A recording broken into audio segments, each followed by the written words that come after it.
vamos falar um pouco sobre o núcleo celular. A palavra núcleo tem origem grega. Nux significa semente. Além da presença de organelas membranosas, outra característica que diferencia células eucariontes de células procariontes é a presença de núcleo organizado nas células eucariontes, enquanto que nas células procariontes o material genético fica espalhado no citoplasma, em uma região chamada de nucleoide. As células procariontes apresentam cromossomo circular e também apresentam plasmídeos, pequenas moléculas de DNA circular.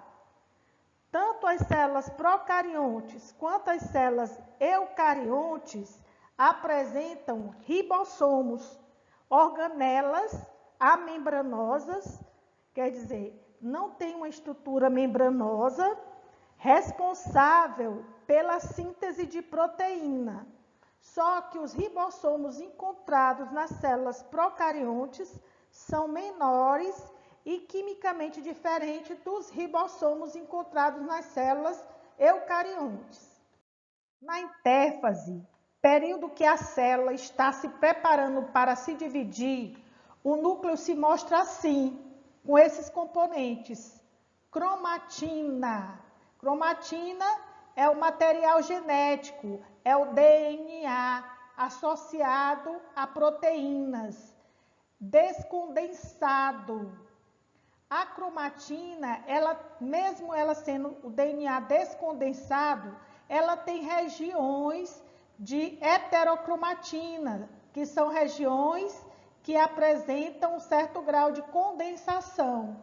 E a maior parte da cromatina ela está descondensada. Essa região descondensada é chamada de eucromatina. Temos também a carioteca, que é a membrana nuclear.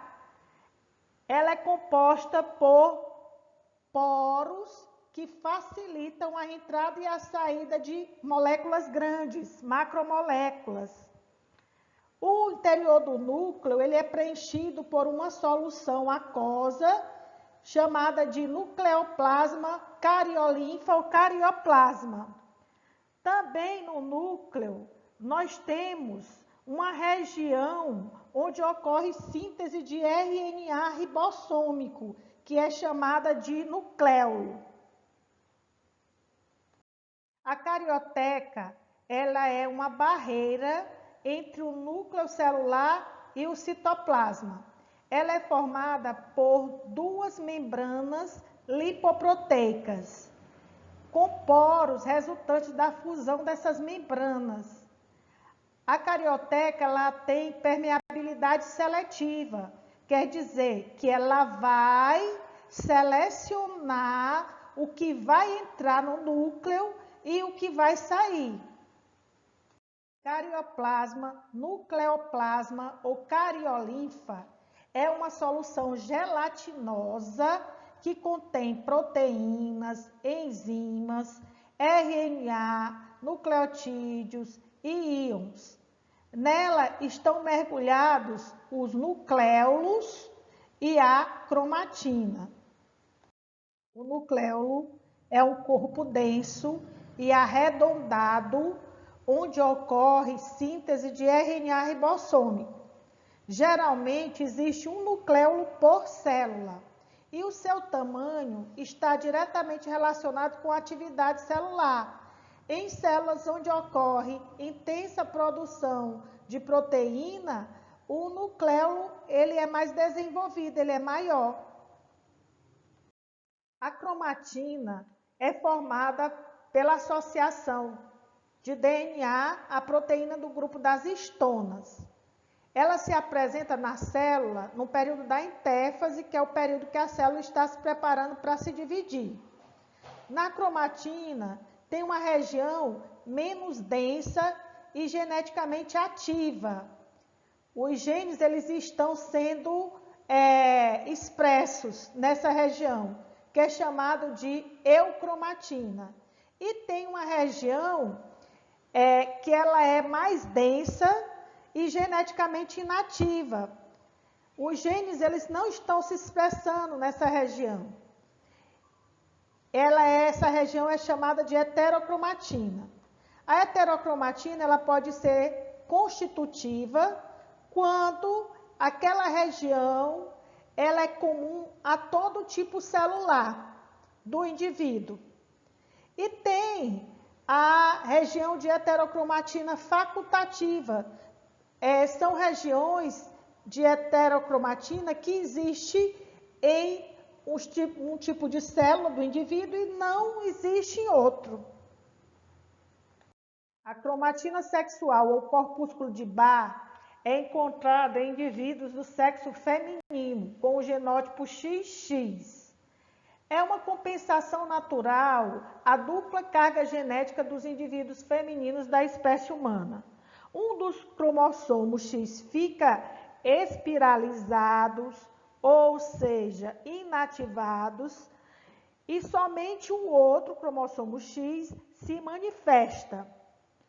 Essa inativação é aleatória nas células do organismo humano. Então, aqui nós temos um ovo fertilizado, um cromossomo X desse ovo, ele veio através do gameta masculino, ele é um X paterno, foi doado pelo pai. O outro X veio do gameta feminino, é um X materno. Essa célula ovo começa a se dividir para formar um indivíduo. Vai ser uma menina, porque é XX. Começam as mitoses. Uma célula se divide em duas, a outra se divide em duas e assim sucessivamente. Chega um ponto do desenvolvimento, das divisões, que um dos X desse par, ele é inativado daqui. Essa escolha em células, qual X vai ser inativado, é aleatória. Em algumas células, aqui nesse exemplo, vai ser inativado o X paterno. Em outras células, o X materno. Digamos aqui, por exemplo, que eu tenha nesse cromossomo aqui, cromossomo X, genes que num cromossomo X, o X paterno, o gene que condiciona a presença da glândula sudorípara. No X materno, o gene que condiciona a ausência da glândula sudoríparas. Então, na mulher, onde tiver ativo o cromossomo que tem o gene para a produção de glândulas sudoríparas, na pele dela, naquela região, vai ter.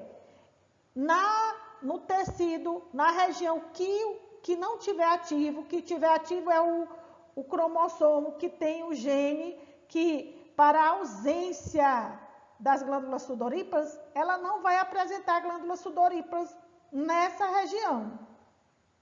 Cromossomo é a cromatina condensada. Situação importante para que ele possa se deslocar no interior da célula durante a divisão celular.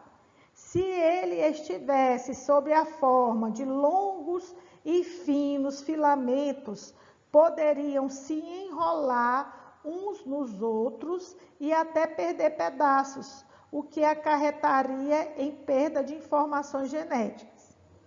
Em certas regiões, o DNA ele aparece dando 2 voltas num octâmero de proteínas do grupo das histonas, formando estrutura chamada de nucleossomo. O cromossomo ele atinge o máximo grau de condensação na metáfase, o período de divisão celular em que os cromossomos eles se encontram no equador celular, suas cromátides irmãs unidas pelos centrômeros e ligadas às fibras do fuso, que vão atuar no processo de separação dessas cromátides na etapa seguinte da divisão celular.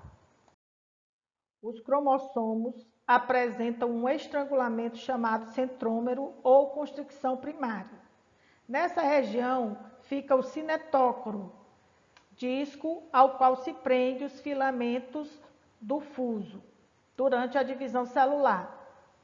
Alguns cromossomos possuem, além do centrômero, outras regiões de estrangulamento, chamada de constricção secundária, localizada próxima às extremidades dos cromossomos. Essas extremidades são chamadas de satélite.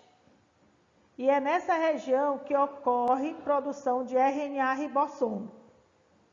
A ponta do cromossomo é chamada de telômero e protege o cromossomo contra danos e permite que a duplicação do DNA ocorra corretamente. Cada vez que uma célula se divide, os telômeros tornam-se mais curtos e, caso se percam totalmente, a célula perde a capacidade de se dividir e morre.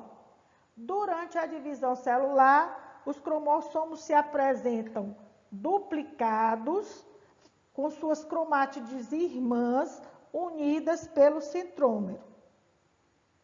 De acordo com a posição do centrômero, os cromossomos podem ser classificados como metacêntrico, quando o centrômero se localiza no centro do cromossomo. Submetacêntrico, quando o centrômero se localiza próximo ao centro do cromossomo. Acrocêntrico, quando o centrômero se localiza próximo à extremidade do cromossomo. Telocêntrico, quando o centrômero se localiza na extremidade do cromossomo. Chama-se de cromossomos homólogos aqueles que formam pares nas células somáticas. São herdados do pai e da mãe e possuem informações genéticas semelhantes, assim como comprimento, estrutura, posição do centrômero, quantidade e localização de genes. Os seres humanos possuem 46 cromossomos, são 23 pares, sendo 22 pares autossômicos, ou seja, responsável por características somáticas, que são as características não relacionadas ao sexo, e um par alossômico ou sexual, responsável pelas características sexuais. Na mulher, o par de cromossomo sexual, ele é semelhante e por isso é representado pela mesma letra, que é o X. Já no homem, o par de cromossomo sexual é diferente. Um deles é semelhante ao cromossomo sexual da mulher, por isso que é representado pela letra X. E o outro é bem diferente, por isso é representada por letras diferentes. O conjunto cromossômico, que é chamado de cariótipo, forma um padrão que se repete nas células de todos os indivíduos da mesma espécie. Com o exame do cariótipo, chamado de cariograma ou ideograma, é possível identificar algumas doenças genéticas provocadas por anormalidades nos cromossomos. Esses exames podem ser feitos a partir de linfócitos retirados do sangue e estimulados a se dividir e parar a sua divisão na metáfase, período em que os cromossomos atingem o máximo de condensação e são mais fáceis de serem visualizados. Depois acrescenta-se corante e desse modo podemos detectar se alguma parte do cromossomo está faltando, se há cromossomo a mais ou a menos. Em alguns casos, os cromossomos podem atingir dimensões bem maiores que as normais, e por isso são chamados de cromossomos gigantes ou politêmicos. Isso ocorre devido ao fato dos cromossomos duplicar-se várias vezes e não separar. Ao longo desses cromossomos, podemos observar regiões mais escuras, são as bandas, nas quais os filamentos estão enrolados de forma compactas. Essas regiões se alternam com regiões mais claras, as interbandas. Em certos momentos, a cromatina compactada, ela se desenrola formando o que é chamado de puff, que corresponde a regiões dos cromossomos onde os genes entram em atividade. É isso aí, gente.